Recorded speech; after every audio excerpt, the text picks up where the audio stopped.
Welcome back once again to Skylanders Smash Bros. Today we're covering my absolute favorite Skylander, the Undead Swordsman, Chop Chop. Hi, it's Fitz with Chop Chop. Obviously hailing from the Undead element, equipped with his sword and shield, Chop Chop can use his arsenal to slay and defend himself from enemies.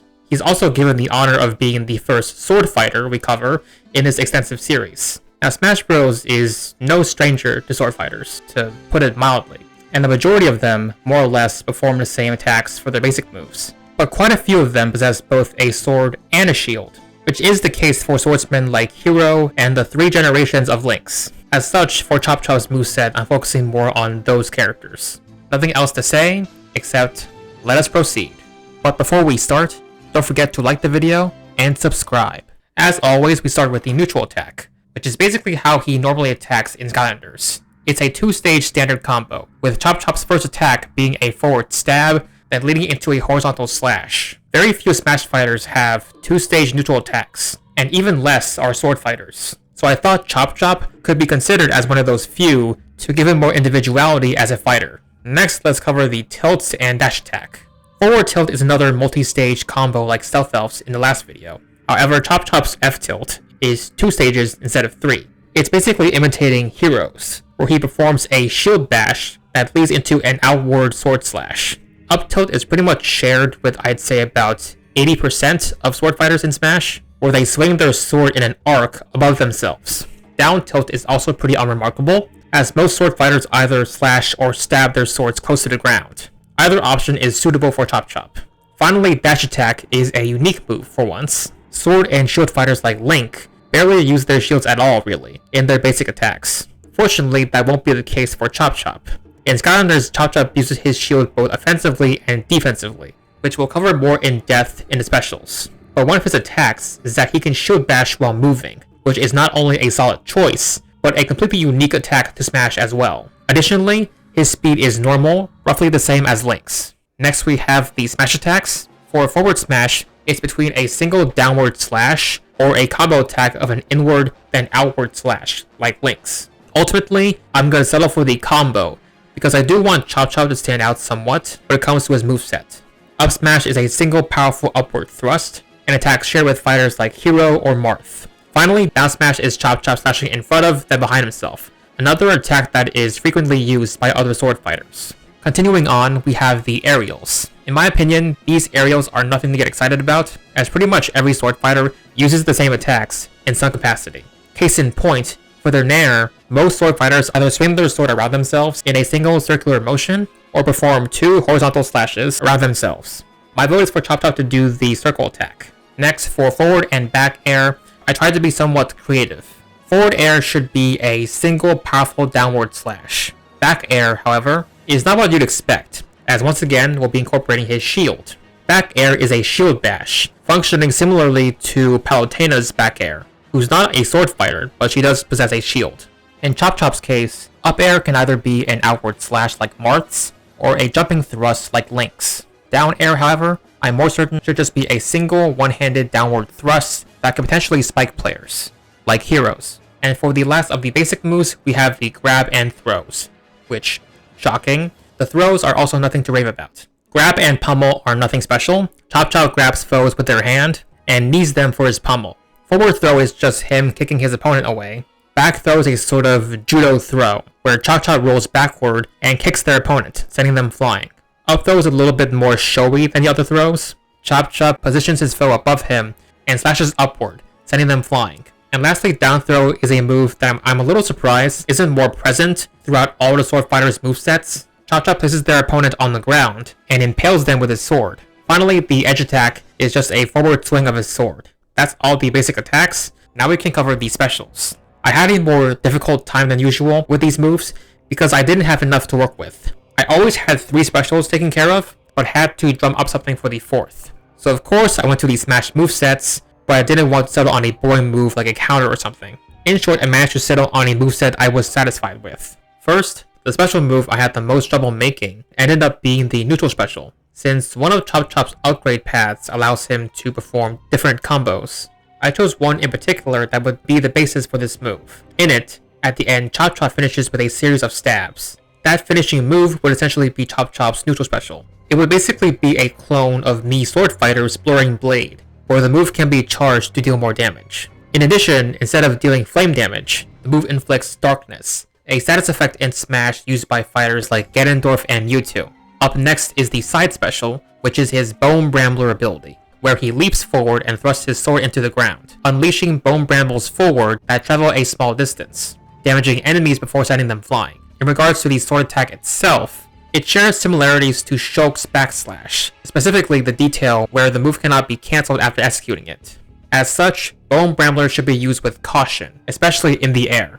Next, his up special / recovery is a simple spin attack, which is not only shared with fighters like Link, but it's also an attack that Chop Chop can perform in one of his combos, known as the Archean Cyclone. Chop Chop is also able to glide across the ground during his spin attack, so maybe that detail could be carried over to Smash to make his up special somewhat unique. Unlike Link's, where he remains stationary, Chop Chop's spin attack will allow him to glide across the stage in the direction he's facing.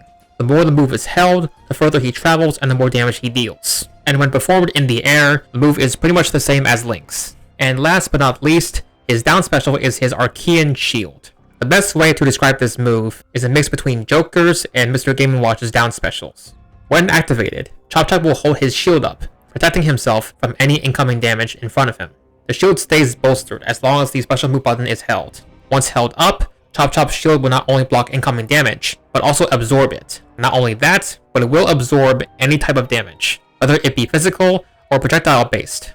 Eventually, the shield will have absorbed the maximum amount of damage, in which case Chop Chop will put the shield away and start flashing white. If the move is used again, Chop Chop will unleash a demonic spirit from his shield, charging through enemies in its path. This is referencing his ability Demon Shield of the Shadows. This attack deals immense damage, also triggering the special zoom effect some specials can have. Now, quick disclaimer, I realized that after writing this section, that I had inadvertently created my own version of Demon Shield of the Shadows. The actual ability is quite underwhelming, to be honest. It's just a shield bash attack that utilizes the damage it absorbs from enemies. The spirit bursting from the shield part, that was my own creation. Fortunately, I like my version a lot better than the original, so we're sticking with it. It's also probably the most original move I've created so far. Several things to note. For one, the method of charging the move does not rely on the number of hits the shield absorbs. Rather, it's the amount of damage it takes from each hit, light or heavy. I will say that the amount of damage to get a fully charged shield will take much more than 3 normal hits. There will also be some projectiles that cannot be absorbed by the shield, I'm not sure which ones exactly, in which case the shield will reflect them instead. Chop Chop is still vulnerable from the back once his shield is held up, and the move can be interrupted when he flinches from damage when using his shield. The shield does not charge on its own, and all absorbed damage is lost when Chop Chop is KO'd. And lastly, the shield can't still absorb damage even when the move is not being used. For instance, in Smash, Link's shield blocks incoming projectiles when he's idle, walking, or crouching. Chop Chop's shield will do the same thing in those cases. However, in this state, he is still vulnerable to physical damage. He may also absorb projectiles during his forward tilt, back air, or dash attack, all of which involve attacking with his shield. When the shield is fully charged when idle, walking, or crouching, the shield will instead reflect projectiles. At last, we've come to the final smash. For his ultimate attack, Chop Chop transforms into his counterpart from Swap Force, Twin Blade Chop Chop. In Swap Force, this form is only accessible through his respective Wow Pow, Dice and Slice, where he is able to enter dual sword mode. Once transformed, Chop Chop then dashes forward, stopping once he makes contact with an opponent, capturing any foes in range with a slash. From there, Chop Chop will send them to the top of the stage, and repeatedly slash at them until ending with a powerful slam towards the ground, similar to Ike's Great Ether or Cloud's Omni Slash. I did consider other final smashes that Chop Chops could have been like, such as Meta Knight's Darkest Illusion, or the Triforce Slash from 2 of the 3 Links, but personally, I think the ones where the opponents are sent to the top of the screen are the best reference material for Chop Chop, mainly because it was what I suggested in my first video. Finally done with the moves, up next are the animations and cosmetics. First, as always, is the on-screen appearance. The animation starts with a cloud of dark flames enveloping the stage. It later clears up to reveal Chop Chop standing idle, his sword embedded in the ground. His pose is similar to the idle pose of the Shadow Knight, an enemy in Spyro's Adventure that is a living suit of armor. From there, Chop Chop reanimates and readies his sword, prepared for battle. Next are the taunts. First one is very generic to most sword fighters. Chop Chop raises his sword vertically in the air. Next taunt is Chop Chop banging his shield with his sword, referencing his trailer from the first game. And the third and final taunt is him swinging his sword twice, either again referencing the aforementioned trailer or one of Link's taunts. Initially, Crouch here is just going to be another basic 2-syllable chant, but then I came up with something more rapid. The chant itself is just the same word 3 times. You'll never guess what word that is. Chop chop chop, chop chop chop, chop chop chop. And lastly, we have the victory poses. The first pose is him swinging his sword 3 times, the camera freeze framing on the 3rd slash. This is parodying the cinematic in his trailer for the second game. The second pose references one of Mii Sword Fighter's victory poses. Chop Chop drops from the sky, and points his sword outwards while posing.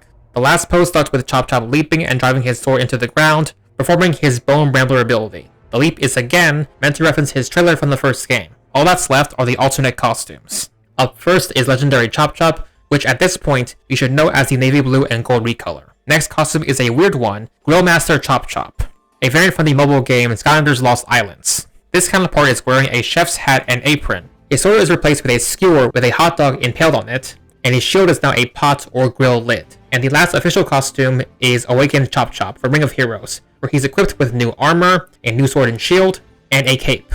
All to the original recolors by yours truly. First up is a dark and purple variant, referencing the evil version of Chop Chop created by Chaos, the evil knight minion. Next is a red and yellow recolor, which references the typical color scheme of the Archeans, an ancient race of cybernetic warriors, which are one of the main factions of enemies the Skylanders fight against. His background establishes that Chop Chop used to be an elite Archean warrior, which is why we'll mainly be referencing the Archeans for the rest of these skins. Red and yellow are probably the most iconic colors of the Archeans, seeing as that was their color scheme in their first appearance in Giants. Those colors are also shared by the Skylander Drill Sergeant, another Archean. Onto our next costume, we have a black and gold recolor, referencing Crypt King, a Skylander from Trap Team who's a spirit possessing a suit of Archean armor. The next is a green and yellow recolor, referencing the Archean Jouster enemy from Giants. And finally, we have a yellow and gray counterpart with a red cape, which is referencing another enemy from Giants, the Archean Duelist. This design could also serve as an alternate recolor of Awakened Chop Chop. And just like that, we're done covering another fighter once more. It was a lot of fun covering my favorite Skylander, and I hope all of you enjoyed watching. Next Skylander on the docket is going to be another projectile-based fighter, like Trigger Happy. So stay tuned for that at some point in the future, but until then, thank you all for watching, and I will see all you brilliant people soon.